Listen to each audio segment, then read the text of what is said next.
Buenos días y excelente inicio de semana. Bienvenidas y bienvenidos al episodio número 25 del Laberinto Político Podcast, un resumen y análisis de noticias de Guatemala y la región. Saludamos con mucho cariño a quienes nos escuchan desde los diferentes territorios de Guatemala, así como desde Alemania, Estados Unidos, México, Brasil, España, Holanda, Suecia, Argentina y Reino Unido. Hoy es 15 de septiembre de 2025 y estaremos con ustedes Juan Pablo Muñoz, Linda García, Gary Estrada y Stephanie Rodríguez. Día de la Patria. Hoy fue el Día de la Patria. Desperté a medio podrir, sobre el suelo húmedo e hiriente como la boca de un coyote muerto, entre los gases embriagadores de los himnos. 15 de septiembre, Roque Dalto. Empezamos. Continúa venganza judicial contra exmiembros de la FESI. En el caso de la exfiscal Paola Pimentel, quien investigó al exmilitar Eric Melgar Padilla, cercano al expresidente Jimmy Morales, se han observado diversas irregularidades, como la exclusión de pruebas fundamentales para comprobar la inocencia de la acusada. Negligencia del Ejecutivo en el caso del Archivo Histórico de la Policía Nacional. Pese a contar con una sentencia de amparo que lo favorece, el Archivo Histórico de la Policía Nacional ha sido tratado de manera negligente por parte de las actuales autoridades del Ejecutivo, incluyendo el Ministerio de Gobernación y el Ministerio de Cultura y Deportes. Este archivo forma parte del patrimonio documental de la nación y contiene más de 100 años de historia política del país. Actualmente es prácticamente inaccesible. Esto demuestra un deterioro respecto a la verdad, memoria y justicia. ¿Acaso la retórica de derechos humanos del gobierno solo ve hacia el presente y pacta el olvido? Deterioro en la salud de Alejandro Yamatei. Diversos medios de comunicación informaron que la salud del expresidente Yamatei es delicada. Yamatei ha sido uno de los personajes más beneficiados por la corrupción e impunidad estructural del sistema de justicia guatemalteco. Relatores de Naciones Unidas advierten uso indebido del delito de terrorismo contra autoridades indígenas.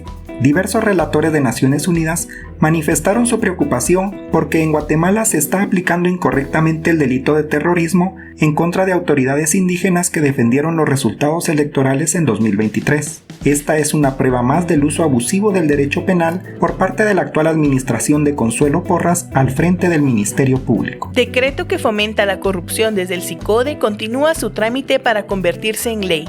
Aunque diversos diputados objetaron la reciente aprobación del Decreto 7-2025, que permite el arrastre de fondos no utilizados por parte de COCODES, el mismo continúa su rumbo hacia el Ejecutivo para que lo vete o lo sancione. En un año preelectoral, este decreto beneficiaría a diputados distritales y alcaldes para realizar campaña anticipada. Más de 150 alcaldes, encabezados por Sebastián Siero, amenazaron al presidente Arévalo con bloquear carreteras si ejerce su derecho de veto. Guatemala financia y respalda la economía de guerra en Gaza. El gobierno de Arévalo ha realizado multimillonarias compras de armas a empresas israelíes, las que han sido señaladas por Naciones Unidas de beneficiarse de la economía de guerra que se desarrolla en Gaza. Además, el gobierno de Guatemala se abstuvo de apoyar una histórica resolución que busca la solución de dos estados, en el marco de la limpieza étnica y genocidio que impulsa a Israel en contra del pueblo palestino. Inundaciones en la ciudad del futuro y crecimiento urbano sin estrategia. Como cada invierno, diversas calles y avenidas se inundan con cada lluvia que cae en Guatemala. La incompetencia de las autoridades municipales es grande y refleja que el unionismo únicamente está interesado en hacer negocios multimillonarios con grandes constructoras e inmobiliarias. ¿Cuándo se hará una verdadera auditoría forense y social a la Municipalidad de Guatemala? Corrupción y desmesurada representación empresarial en la esfera económica nacional.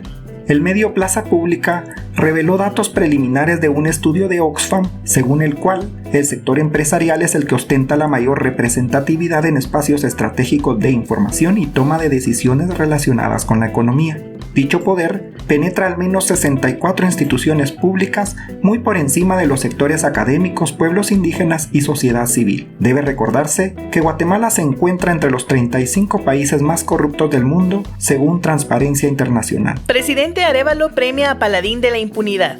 El presidente Bernardo Arévalo premió a Jorge Skinner Kle con la Embajada de Guatemala en España. Skinner Kle fue uno de los principales instrumentos del gobierno de Jimmy Morales para atacar a la CICIG ante Naciones Unidas en 2017 y detener la lucha contra la corrupción. Bolsonaro es condenado por intento de golpe de Estado contra Lula da Silva en 2022. El expresidente de Brasil, Jair Bolsonaro, fue condenado por una corte nacional a 27 años de prisión por haber promovido un golpe de Estado en contra del actual presidente de dicho país. Inician los procesos de apelaciones. Sin embargo, en esta primera instancia es importante garantizar procesos democráticos en la región y en contra del fascismo latinoamericano. Dos escenas marcan la semana en clave democrática. En Argentina, la Universidad Nacional de La Plata reconoció a quienes juzgaron a las juntas, un recordatorio vivo que el nunca más es presente y no reliquia. Este gesto contrasta con el avance del negacionismo y con el veto a la ley de financiamiento universitario. Memoria y universidad pública siguen siendo territorio de disputa política. En Honduras, rumbo a las elecciones del 30 de noviembre, crece la inquietud.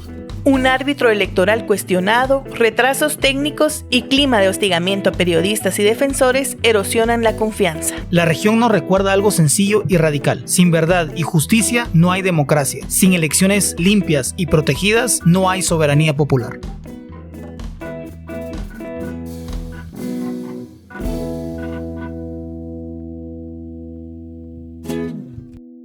Hemos llegado a la segunda parte de este podcast, donde discutiremos dos noticias que consideramos importantes en esta semana. La primera de ella gira alrededor de las relaciones entre Guatemala e Israel. Les propongo que hablemos sobre algunos tópicos iniciales para recordar un poco cuál es el origen de dicha alianza, que data por lo menos desde la época de la Revolución, con la creación ilegal del Estado de Israel, el rol de Israel durante el conflicto armado no internacional que vivió Guatemala, proveyendo de armas y entrenando para tortura, masacres e inteligencia al ejército de Guatemala en contra de la población civil, principalmente de los pueblos indígenas, la penetración del neopentecostalismo en Guatemala y el uso de este tema de Israel como una consigna política por parte de los grupos ultraconservadores y de ultraderecha, los nexos de Bernardo Arévalo con Israel en su paso por su vida diplomática y otras partes de sus relaciones profesionales, el genocidio o la actualidad del genocidio que se vive en Gaza, donde están procurando hambre de manera deliberada en contra de la población incluso desplazada. Y finalmente, la última decisión del gobierno de Arévalo con relación al tema sobre abstenerse de apoyar la declaración de Nueva York que plantea la solución de los dos estados. Les dejo la palabra. Bueno, es súper complejo hablar un poco de Israel, especialmente porque es una serie de datos que están vinculados con la historia de un pueblo israelí y la invasión y ocupación que se dio a partir de 1949 con la decisión de Naciones Unidas de otorgar a partir del genocidio vivido por el pueblo judío en las tierras de Cisjordania y de Palestina. Particularmente creo que hablar de Israel hoy es hablar del Estado de Israel y no es hablar del pueblo judío, y hacer una separación muy fuerte en esos dos conceptos, que creo que la retórica y la narrativa que el Estado de Israel trata de implementar es un desprecio hacia la etnia judía vinculada directamente con el Estado de Israel, cuando es todo lo contrario. Un Estado es una decisión política de gobernantes y gobernados respecto a posturas ideológicas o bien posturas políticas en relación a cómo se va a abordar la vida. Y en este sentido, el Estado de Israel desde la década de los 50 inició ya guerras de ocupación en contra de Palestina y Cisjordania, incluso generando desplazamientos, siendo potencia ocupante en esta lógica de conflicto armado internacional, y peor aún, generando problemas de limpieza étnica desde un inicio. Esto tratando de justificarse sobre su condición de etnia que ha sido víctima de genocidio, pero además también como etnia que tiene privilegios sobre un pueblo históricamente que ha estado ocupando lo que actualmente es Palestina y la división de este Estado palestino y el Estado de Israel. En ese sentido creo que es importante hacer esa separación como primera aproximación. No es lo mismo hablar del Estado de Israel que del pueblo judío. Yo creo que aterrizo más la conversación para hablar de Guatemala y esta relación que tiene con Israel. Personalmente no me gusta tampoco reconocerlo, pero también tiene una razón de ser geopolítica por la ubicación en la que está Guatemala y el apoyo que necesita no solo del Estado de Israel, sino que también de Estados Unidos, ¿verdad? Que sabemos que bueno, siempre ha doblado las rodillas frente a estos poderes, y mucho cómo se mezcla con la religión y cómo el neopentecostalismo neopentecostalismo que mencionaba Juan Pablo al inicio como una estrategia para contrarrestar durante el conflicto armado no internacional en Guatemala, pues justo todo el movimiento de la teología de la liberación, de las comunidades de base organizadas. Llega el neopentecostalismo y lo menciono porque digamos que me parece importante en este contexto porque en Guatemala ese ingreso de las iglesias neopentecostales ha realmente filtrado el pensamiento de muchas personas, especialmente de clase popular, que apoyan a ciegas a un Estado de Israel ahora. Y creo que eso hace que no haya un buen contrapeso ni popular ni de ningún tipo frente a la postura que seguramente hablaremos de Arévalo y del gobierno actual, que es amigo prácticamente de este Estado. Hemos visto a otros funcionarios darse la mano con funcionarios de la embajada. Es decir, creo que las fuerzas aquí dentro están totalmente echadas para ese lado hegemónico.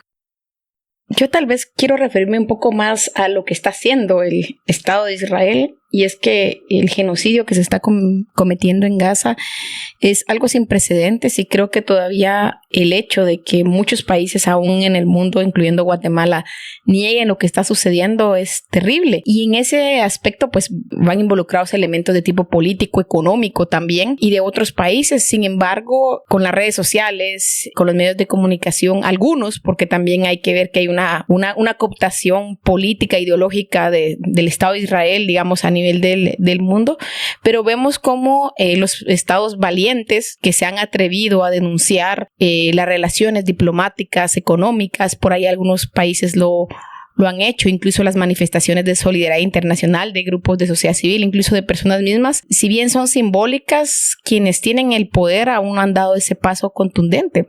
Hay diversas estadísticas de diversas entidades de Naciones Unidas, por ejemplo, que el genocidio no se había visto algo, digamos, como esta modalidad de dejar morir a la gente de hambre, porque es lo que está pasando. Y por otro lado, es esas fotos tan reveladoras o esos, yo en lo personal trato de no verlo porque creo que es demasiado fuerte. No significa que no hay que manifestarse de las formas que nos podemos manifestar como personas comunes y corrientes, pero el hecho de que todas esas fotografías, esa información de la hambruna, de la devastación total, es algo sin precedentes y que nos debería dar mucha vergüenza como especie humana lo que está sucediendo, y que al ritmo que va no durará, no recuerdo ahorita el plazo del tiempo, pero no durará un par de años en que Palestina desaparezca y con ella su gente. Sí, volviendo un poco también a Guatemala, este tema de Israel para los políticos locales, hemos visto diputados ladrones, alcaldes narcotraficantes, que en sus oficinas a la par de la bandera de Guatemala ponen una bandera de Israel, a manera pues de hacer propaganda política para que los sectores conservadores y las iglesias neopentecostales los apoyen en su lógica de corrupción e impunidad. Y en ese sentido entonces vuelvo con la pregunta, ¿por qué Guatemala creen ustedes que se abstiene de apoyar esa declaración de Nueva York, la cual buscaba una solución de los dos estados, cuando casi todo el mundo la respaldó? Bueno, yo creo que 3 elementos. La intervención anterior iba precisamente en esta separación de Estado de Israel con etnia judía, porque precisamente la dinámica y discurso neopentecostal es hablarse y asumirse como el nuevo Israel. Creo que ese concepto teológico es el inicio del gran problema. El problema está que muchos cristianos neopentecostales se asumen como Israel y toman la postura del Estado y no así del Israel teológico bíblico al cual su fe adscribe. Y creo que ese es el primer problema. Y a partir de eso, como ha permeado ese concepto del pueblo de Israel, el pueblo escogido por Dios, en esta dinámica cristiano-neopentecostal, asume una relación de postura de defensa a ultranza de la política, en este caso genocida, que ha tenido el Estado de Israel. Y creo que ese concepto es muy importante. Ahora, en el contexto guatemalteco, sin duda alguna, sabemos que el Ministerio de Relaciones Exteriores es el primer responsable en este sentido de que no ha tomado una postura dentro de la Asamblea para la Declaración de Nueva York, que precisamente busca la solución pacífica de este conflicto armado que ha generado el Estado de Israel en contra del pueblo palestino. Y recordemos que el pueblo palestino se divide en dos, en la franja de Gaza y también en Cisjordania. Y en esta lógica de los altos de Golán, precisamente también fronterizos con Líbano, lo que está pasando en este momento Israel es ocupando todo esto. Dentro del derecho internacional humanitario, esto es conocido como las obligaciones que una potencia ocupante debe tener. Y todas estas obligaciones que la potencia ocupante está teniendo es absolutamente deshumanizadas, violando el principio fundamental de humanidad del derecho internacional humanitario, desproporcionadas, violando otra vez el derecho internacional humanitario y peor aún, en contra de la naturaleza de la humanidad, generando hambrunas en contra del derecho internacional humanitario, de asesinatos directos a aquellas personas que no son objetivos militares, y con ello, pues lo que busca incipientemente las Naciones Unidas es una declaración para que se resuelva este conflicto separando lo que originalmente habían determinado en 1949, dos estados paralelos. El problema ha sido que Israel desde la década de los 50 generó una invasión ocupando estos territorios. ¿Por qué Guatemala no se adscribe a esta declaración? Veamos realmente qué está pasando en el Ministerio de Relaciones Exteriores. Y creo tal vez muy preocupante puede llegar a ser que el actual ministro no quería participar con una decisión política a favor de la humanidad, a favor del pueblo palestino, probablemente porque estuvo muy cansado de que lo convocaran a el Congreso de la República. A ese respecto quiero decir que el gobierno de Guatemala quiere quedar bien con Dios y con el diablo, esa impresión me da, y que también hay intereses económicos de las relaciones que ha tenido Guatemala con Israel que también tienen un papel en este juego, ¿verdad? A mí lo que más me impresiona, creo que ya lo mencionaron, que es cómo es este genocidio televisado que todo el mundo hemos visto en algún momento en las redes sociales. Ya el televisado ya es realmente como una metáfora, porque no es precisamente por televisión, pero por cualquier tipo de medios, y que a pesar de eso este gobierno en concreto no haya tenido todavía la firmeza política de tomar una postura concreta. Eso a mí me parece completamente contradictorio con un discurso interno de derechos humanos y un discurso de transparencia y de anticorrupción y demás, cuando apoyar una guerra. Y quiero mencionar también un reportaje que salió en no ficción de la compra de la compra de armas a Israel por parte de este gobierno, que es también otra forma de financiar un genocidio. Y también habla de la poca memoria histórica. Ya lo decíamos al inicio, el poco valor que este gobierno le ha dado a la memoria histórica, y aquí se repite ese patrón. Pasamos un genocidio y a pesar de eso somos incapaces como país de crear empatía con otro pueblo que también está viviendo un genocidio. Sí, a manera de conclusión, creo que ustedes ya abordaron bastante los temas, digamos, desde carácter político, y sí, no quiero redundar, pero el hecho de esa relación tóxica que tiene Guatemala con el Estado de Israel y cómo los corruptos han utilizado el hecho de Israel y todo lo que conlleva en el contexto religioso y político, creo que también nos da una muestra de este Estado tan débil, tan corrupto que se ha creado a lo largo de la historia. Y sobre todo me llama la atención que en los últimos años han utilizado las diferentes religiones, pero sobre todo el neopentecostalismo, como un escudo o una barrera para decir o para ocultar casos de corrupción, hechos de corrupción. Y por ahí hay unas cuestiones que tienen que ver con esto, y cómo es que, por ejemplo, Guatemala en los gobiernos anteriores se adscribió, por ejemplo, a temas de carácter religioso, como la Convención de Ginebra, entre otras cosas más, que tenía un carácter, digamos, muy, muy fuerte o muy aliado con el Estado de Israel. Entonces, por ahí creo que es deshumanizante ver esto y la inacción del propio gobierno. Bien, para concluir entonces con este tema, solo recordar pues de que el Estado de Guatemala, las élites y hasta el propio presidente Bernardo Arévalo tienen vínculos de distintas índoles económicos, pero también afinidades profesionales y académicas con el Estado de Israel, pero la verdad es que esto no debería de influir en la búsqueda de una solución pacífica a un conflicto tan execrable como lo que está pasando en Palestina.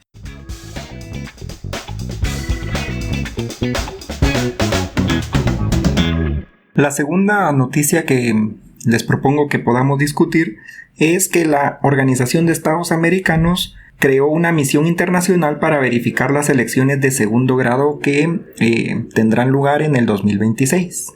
En principio, recordar que son elecciones de segundo grado porque precisamente no participan como en las elecciones generales para presidentes, para alcaldes, alcaldesas, diputados, diputadas, etcétera, toda la ciudadanía, sino que en estos casos solo algunos sectores, básicamente los 3 poderes del Estado, los abogados y las universidades, para elegir algunas autoridades que en este caso serán Tribunal Supremo Electoral, Corte de Constitucionalidad, Ministerio Público y Contraloría General de Cuentas. Lo segundo, recordar que en el 2023 la OEA también tuvo una participación importante y decisiva en que se respetaran los resultados de las elecciones generales cuando el pacto de corruptos, la gente que estaba vinculada a Yamatei, a la fiscal general y a algunos jueces no querían reconocer que el partido Semilla y Bernardo Arévalo ganó las elecciones de manera limpia y querían hacer una serie de vericuetos para declarar un fraude que hasta la fecha no ha logrado ser ni explicado lógicamente de cómo podría haberse dado. Y por último, recordar que esta observación internacional será fundamental y determinante porque el referido pacto de corruptos se juega mucho. La posibilidad de perder el poder punitivo en el caso del Ministerio Público, seguir controlando también la forma de resolverse todos los problemas políticos que se dan en Guatemala, y esto es la CC, que se ha convertido en un suprapoder muy por encima de los otros, y por si fuera poco, la garantía de las elecciones de 2027 y de 2031 para el partido que logre cooptar en su mayoría al próximo TSE. Lo dejo sobre la mesa y cómo ven esto. Ese es un tema muy relevante en las elecciones de segundo grado que se llevarán a cabo en el año 2026. Debería ser un tema de país, por lo que nos vamos a jugar, digámoslo entre comillas. Básicamente, estas elecciones tienen que ver, como bien decía Juan Pablo, no únicamente con el poder punitivo, sino también con la transparencia del proceso electoral. Y por ahí uno no mencionó la elección del Procurador de Derechos Humanos, también, que ha jugado un papel, mejor dicho, que no ha hecho el papel que le corresponde en garantizar los derechos humanos y una figura tan importante de carácter constitucional. Por otro lado, como bien decía, ya existen toda una estrategias por parte del pacto corruptos para no perder el poder. Eso es realmente lo que se está disputando. Hemos visto cómo el poder coercitivo penal, la utilización del derecho penal, ha sido para perseguir a periodistas, a las autoridades indígenas que jugaron un papel trascendental en la toma de posesión del actual gobierno, pero también cómo es que se desbarató, por decirlo coloquialmente, todos los avances que se habían dado en los últimos 10 años antes de la llegada de Consuelo Porras. Entonces, me parece que por una parte es sumamente fundamental que exista un acompañamiento internacional sobre lo que sucede.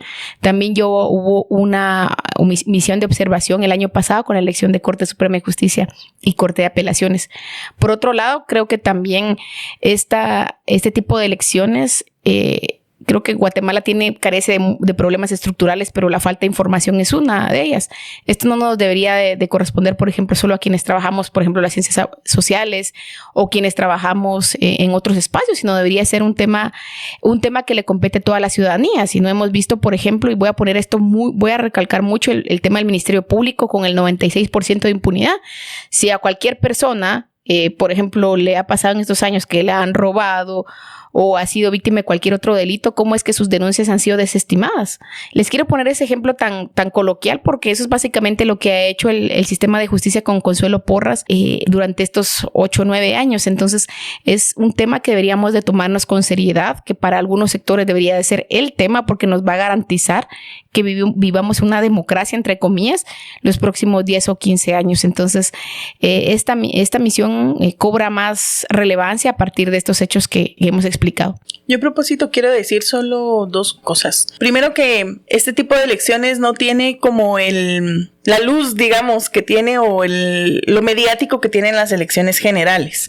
Y creo que hay muchas personas desconectadas de este tipo de elecciones, me atrevería a decir yo que la mayoría, y el papel que va a tener entonces la información que las personas consuman y la desinformación también, porque esta semana, cuando se anunció, el primero en salir de los primeros en salir fue Rafael Curruchiche a decir que que esta comisión había sido encargada por el gobierno y demás falsedades, pero me llamó la atención, digamos, como esta reacción, porque eso también como que nos da una luz de que por ahí va a ir la desinformación también. Creo que hay una labor que podemos hacer de compartir fuentes que sean fiables. En este podcast, por ejemplo, también mencionamos algunas fuentes que son verificables también, para como mantenernos al tanto o del seguimiento de estas elecciones.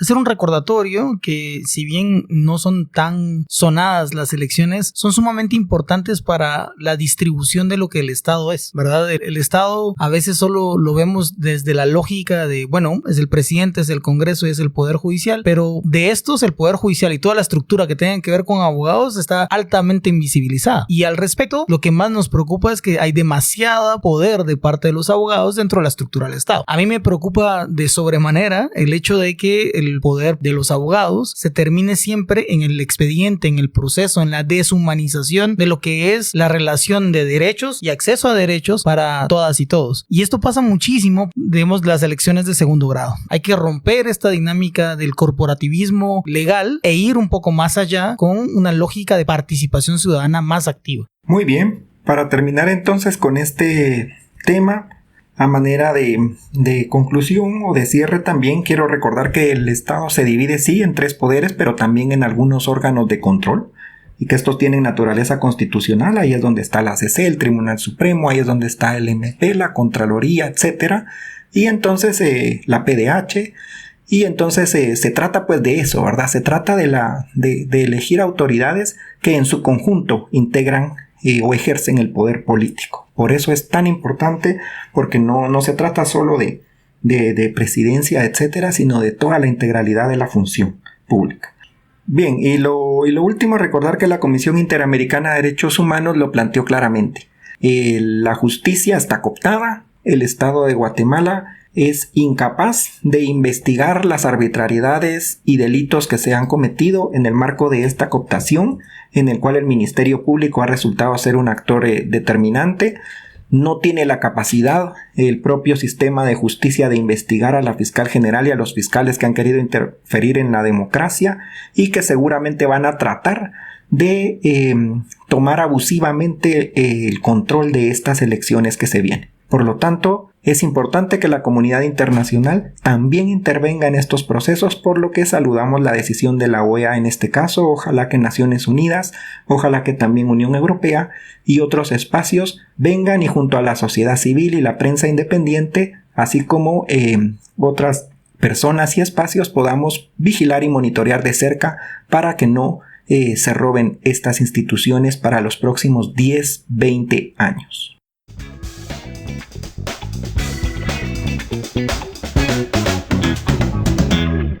Estimadas Linda, Stephanie y Gary, ¿cuáles son las principales noticias o eventos académicos, políticos o culturales que se pueden esperar esta semana que va del 15 al 21 de septiembre? Yo creo que hay que empezar a ver las impugnaciones que pueden haber en el Colegio de Abogados. Hay que estar pendientes de esto. Recordemos que el Colegio de Abogados hizo una convocatoria para renovar a su representante ante el Consejo Superior Universitario. Sin duda alguna, el actual ilegal e ilegítimo representante se va a querer impugnar, pero hay que estar pendientes porque este proceso va a poder destrabar incluso la participación de los abogados y las abogadas con conciencia y democráticos para que la universidad también tenga nuevos equilibrios.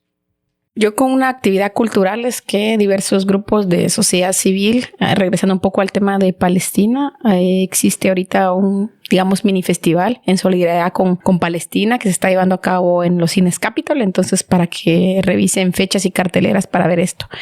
Y el otro tema que tiene que ver más con lo que estamos hablando de carácter político es que este último cuatrimestre del año será muy movido, derivado a lo que estábamos hablando de las elecciones de segundo grado. Entonces por ahí ya hay una discusión en el Congreso acerca del presupuesto en la Comisión de Finanzas y hay que estar atentos porque básicamente es el presupuesto del próximo año. Yo no tengo mayor cosa que decir, nada más que se canceló la muerte de Alejandro Yamatei que salió del hospital y bueno, igual hay que darle seguimiento por si acaso. Bien, y recordar que esta semana no habrá sesión plenaria del Congreso porque los señores diputados no les dio la gana el viernes asistir a junta de jefes de bloque porque quisieron agarrar un fin de semana larguísimo por las fiestas patrias y por lo tanto no habrá discusiones ni avances sobre los temas prioritarios para la población guatemalteca. Y es así como hemos llegado al final de este episodio. Agradecemos mucho su fina atención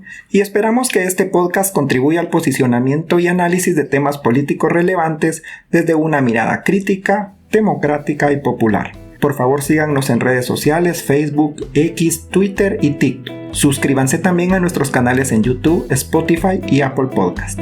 Les deseamos una excelente semana y nos escuchamos nuevamente de hoy en 8. Nos vemos. Chao. Hasta pronto. Nos vemos.